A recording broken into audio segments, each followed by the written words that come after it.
নমস্কার বন্ধুরা, রুমা রান্নাঘরে আপনাদের সকলের স্বাগত। আশা করি আপনারা সবাই ভালো আছেন। আজ চলে এসেছি চিকেন আর আলু দিয়ে রান্না করে।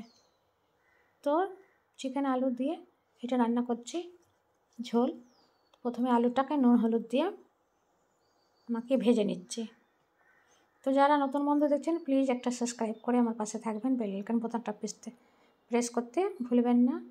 চিকেনের মধ্যে দিয়ে দিলাম আদা রসুন পেস্ট মোটা করে পিষেছি, দিয়ে দিলাম হলুদ, কিছুটা পেঁয়াজ দিয়ে দিলাম, দিয়ে দিচ্ছি 1 প্যাকেট চিকেন মশলা, দিয়ে দেবো সর্ষের তেল, দিয়ে চিকেনটাকে খুব ভালো করে মেখে রেখে দেবো যতক্ষণ আলুটা ভাজা হচ্ছে আর পেঁয়াজটা ভাজা হচ্ছে। এদিকে আমার আলুটা ভাজা হয়ে গেছে, বেশ লাল লাল করে দিয়ে দিলাম লঙ্কা ফোড়ন আর কিছুটা গোটা মশলা গরম। এবার পেঁয়াজগুলো দিয়ে পেঁয়াজটাকে ভেজে নেব। এবার যে অর্ধেকটা রসুন আদা বাটা আছে রাখা, সেটা এই পেঁয়াজে দিয়ে ভালো করে ভেজে নেব।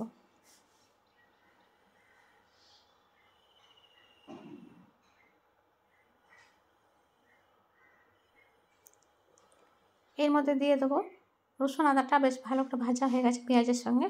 এবার এর মধ্যে দিয়ে দেবো 3টে টমেটো কেটে ছোট ছোট। আজকে আমি দই দিয়ে বানাচ্ছি না, আজকে আমি টমেটো পেঁয়াজ বানাচ্ছি। চিকেনের মধ্যে বেশি করে টমেটো দিয়েছি। একবার এমনি করে বেশি করে টমেটো দিয়ে বানিয়ে দেখবেন, বেশ ভালো লাগে খেতে।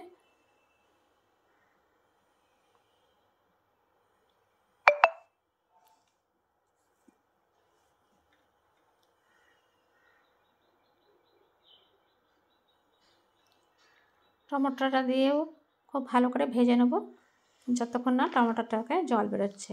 এই একটু ভেজে এর মধ্যে নুন দিয়ে দেবো এক্ষুনি, তো টমেটোটা গলে যাবে আর পেঁয়াজটাও গলে যাবে।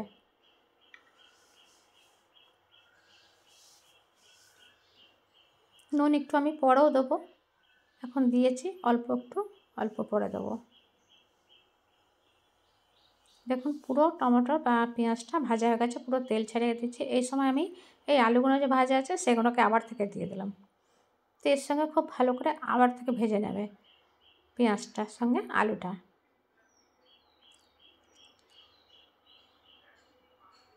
দেখুন টমেটোটা খুব ভালো করে হয়েছে। এবার দিয়ে দেবো এতে কিছু মশলা, দিয়ে দিলাম হলুদ গুঁড়ো, লঙ্কা গুঁড়ো দেবো একটু ঝাল ঝাল, দিচ্ছি ধনে গুঁড়ো আর একটু জিরে গোটা দেবো। জিরে ফোড়নে দিইনি, এই সময় দিয়েছি। দিলাম নুন,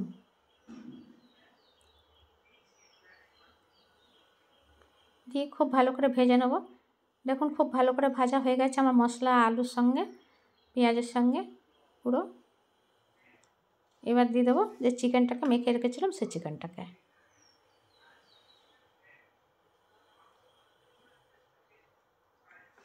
তো এমনি করে একবার বানিয়ে খেয়ে দেখতে পারেন, খুবই ভালো হয়।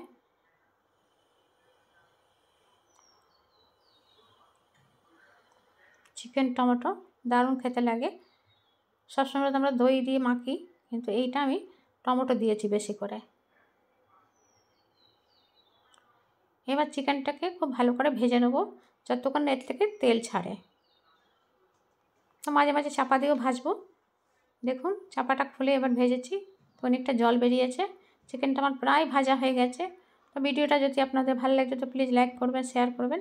যারা নতুন বন্ধু দেখছেন প্লিজ একটা সাবস্ক্রাইব করে পাশে থাকবেন বন্ধু হয়ে।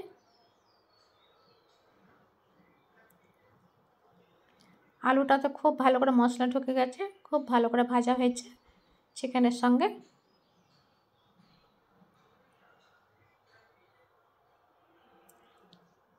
এই সময় আমি জল দিয়ে দিচ্ছি।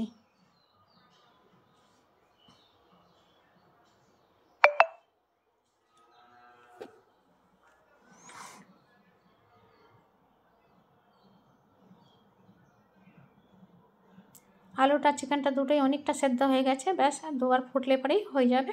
তো একটু আমি চাপা দিয়ে দিচ্ছি যাতে ফুটে যায় চট করে।